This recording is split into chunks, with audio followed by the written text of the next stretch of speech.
Hi everyone and welcome to the Literary Gladiators channel. Let's meet the people on this panel today. I'm Ari. I'm Dan. And I'm Josh. And Ari, you are in the Larry seat. I am in, well, not quite, because there's 3 seats only. There is 3 seats only, even though you're in what would be called seat number 1.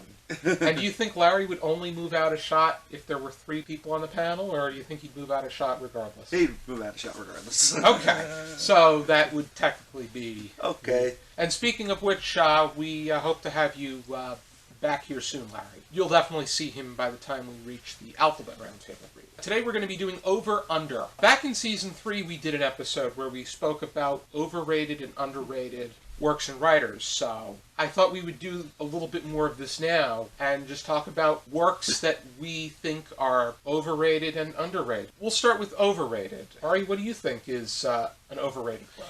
Well, I just want to point out to the viewers at home, overrated does not necessarily mean bad. Overrated more means that, like, it's given a little more hype than I think the writing really warrants. And it's subjective. But it doesn't mean it's not, but it doesn't mean it's bad. So for overrated, I'm going to have to go with a series of unfortunate events.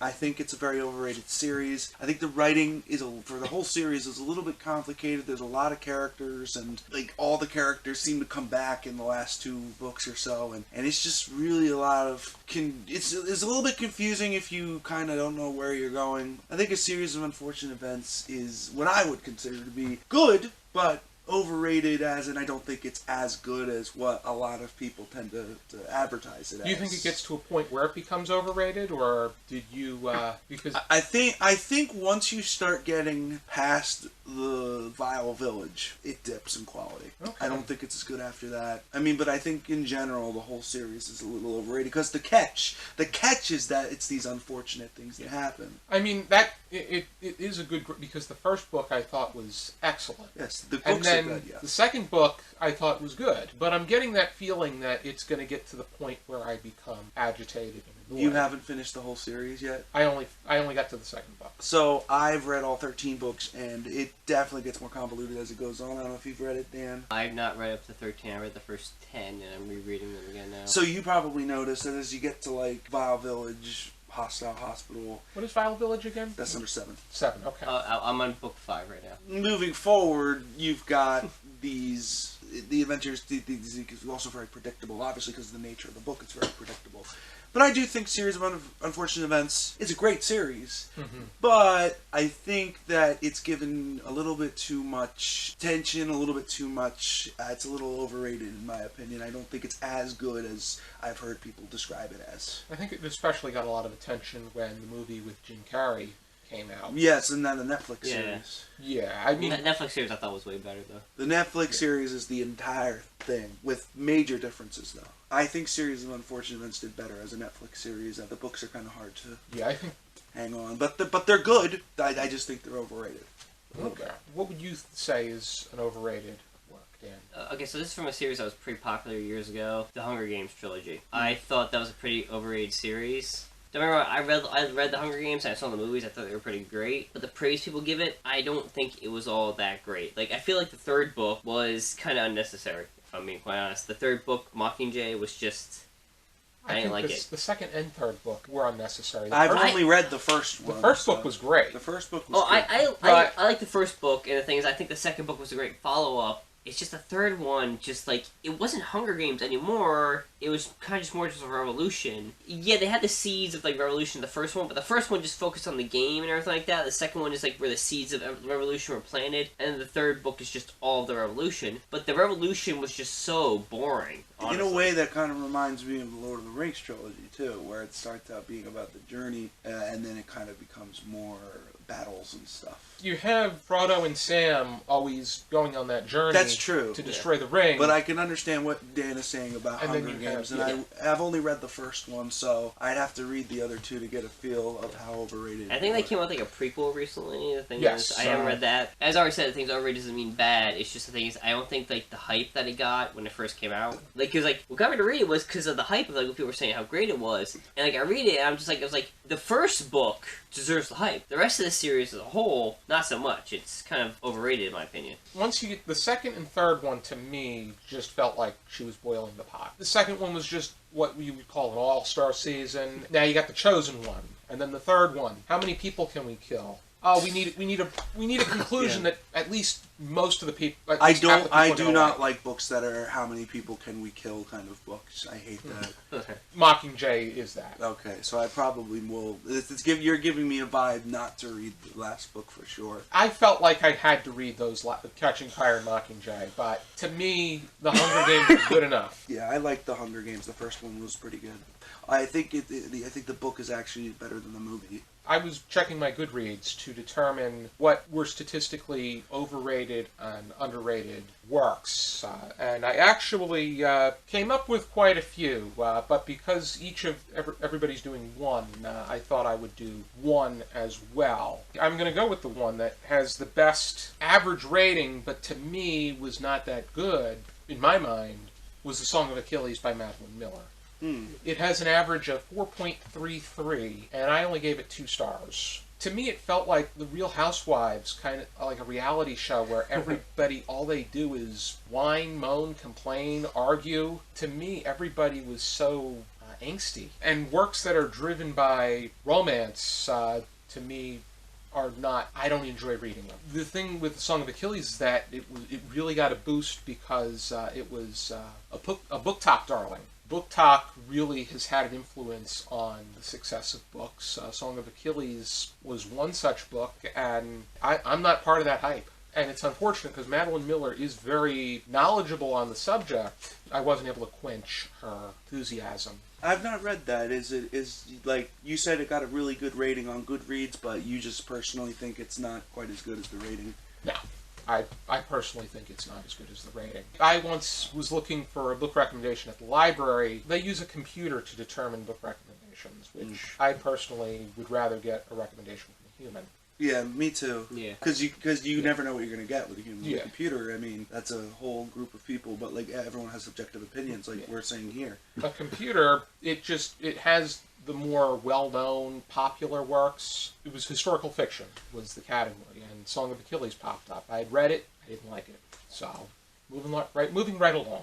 Like them up. Alrighty, let's move on to underrated. Ari, what do you think is an underrated work? Well, of course, I mean, the obvious choice for me is Phantom Tollbooth, but I'm going to go in another direction for this one, because I talk about Phantom Tollbooth all the time, and I think it's time to get another book a little bit more credit that I think is very underrated. You actually have it right over there. Stardust by Neil Gaiman and Coraline by Neil Gaiman. Do you see them right there? Yes, I do Yes, see it. Both of those books for Neil Gaiman, both Stardust and Coraline, I think are very underrated books. Stardust, I mean, it came out as a movie, I understand that, so did Coraline, but who talks about them? When I mention, have you read Coraline to people don't tend to say yes very often, especially, I know we have, because we're in literary I read gladiators. Stardust, but I read Caroline.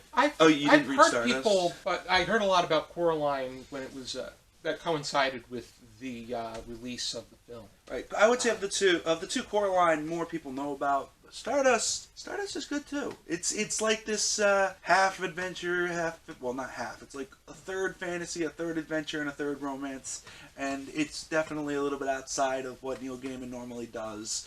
And with Coraline, I think it's just, you're leaning a lot more towards horror, kids horror, and stuff like that. And I just think both books, like, when I was a kid, you would ask, have you read Coraline? Have you read Stardust? Have you seen either of the movies? I don't really get a lot of responses that people read them very often. And I've heard a couple people say that they didn't like Coraline very much. That they thought it was a little too scary, or a little too dark.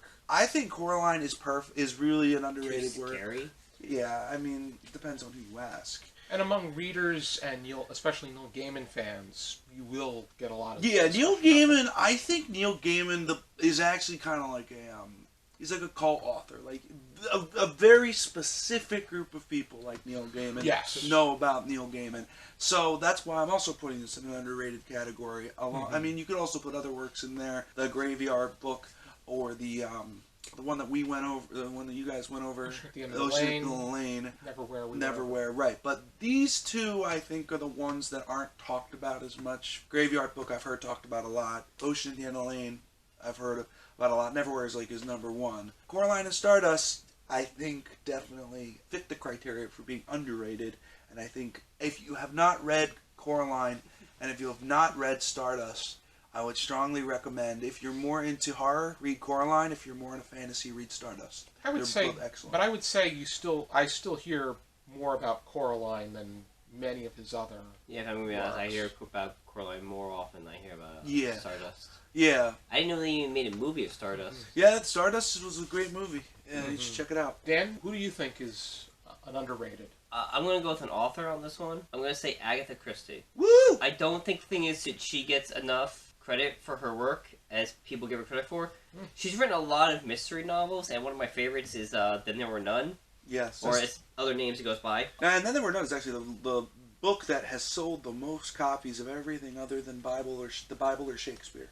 Yeah. So that particular one, may be hard to say it's underrated, but Well, yeah, if you're talking about as an author in general, Agatha Christie, I would agree with you. Yeah, because I don't feel like things like her other work gets as much praise as just that one book. And she's written a lot of good books, honestly, in my opinion. I have to do some research. I'm probably one of the few people in this whole world that hasn't given it a 5-star rating. I give it a 4-star rating.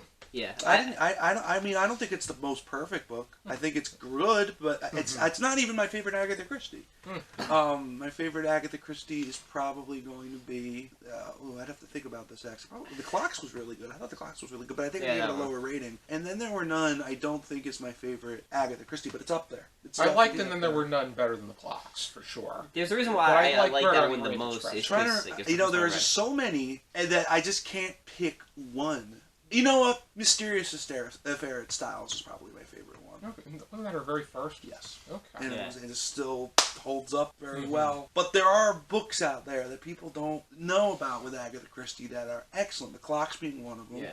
The Murder on the Links is really good because Poirot was in a competition with another French detective. And it's actually a really well-written story. Yeah, that one, that's a mystery where it has, two detectives and the things. I kind of like the dynamic between the two detectives. Exactly. How that works. And you don't see that in many mystery novels, honestly. The Labors of Hercules is a good one. People never talk about. I'm just trying to think of maybe one more. Oh, Appointment with Death. The one that takes place at the archaeological dig site. That one. That one I know of. Yeah, that one was... That was one of the only ones that fooled me through and through. Because I just didn't understand how the person could have died the way she did without, and then it was explained at the end, and I'm like, wow, I never would have. That's the mysteries I love, is things that wants to keep you guessing, and things to the very end. And that's the most interesting part is, do you figure it out, and at what point do you figure it out? Appointment with Death was one of the ones that I think was one of maybe only a couple that I did not figure out till the end. To me, honestly, Murder on the Orient Express and Then There Were None, I did not figure out. Murder of Roger Ackroyd, I figured out right away. Yeah. Same thing with me, Murder on the Orient Express, and the one that he just mentioned, as well as Then There Were None. I didn't figure that out to the very end. In Then There Were None, I guessed the right person, but when they were supposedly killed, and I was like, okay, well, I was wrong. To me, it kind of reminded me of one of those magic tricks where something's going on, like a misdirection. Yeah, Sorry if there's a spoiler for anyone. Where we're not going to actually, but yeah, if you want to see our review of it, you can go back to our review. Yeah, it would be like if we chained Dan to the chair, put him in a stall, locked the stall, set it on fire, and then Dan popped up over in that chair over there. Yep. Yeah, wait, are you putting me in a bathroom stall? Like, what kind of stall are you talking about here? Let's say it's a bathroom stall. That's kind of terrible. It would be better if it was a burger stall, so at least you'd have something to eat. But I don't know if we would have choked. Well, here's the thing. If I didn't make it out, I'd be like a Whopper, flame broiled. No. Dan's in there, he's not getting out, he's gonna have trouble getting out. Okay. Yeah, but yeah, I think that she's very underrated because the only work that anyone's ever really talked about is Then There Were None, which was the first book I read by her, and which is why it has a special place for me. But I feel the thing is that her work as a whole and everything else that she's written, I feel like it deserves more love, honestly. I agree with that aspect. I wouldn't consider her underrated, but I would say that there are works that people should be reading from her.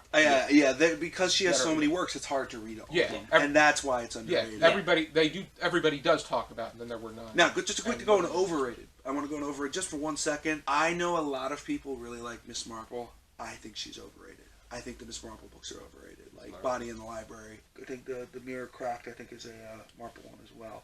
But I don't see it.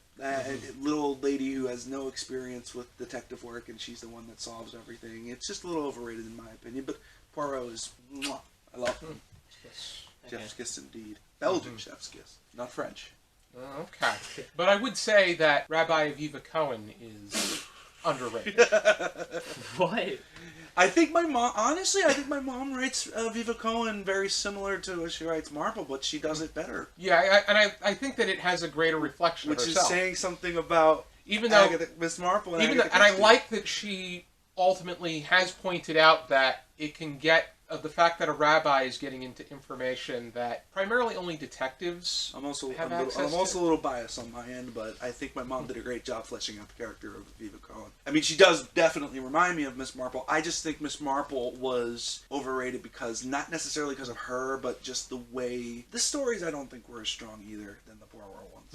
So, what about you, Josh? What's your underrated story? I do an over-underrated thing each year to talking about the best and worst rated books that I've read according to Goodreads, and I did the statistics yesterday. One of the books that constantly appears on my list is something that quite a gem. This is published by Dover Publications.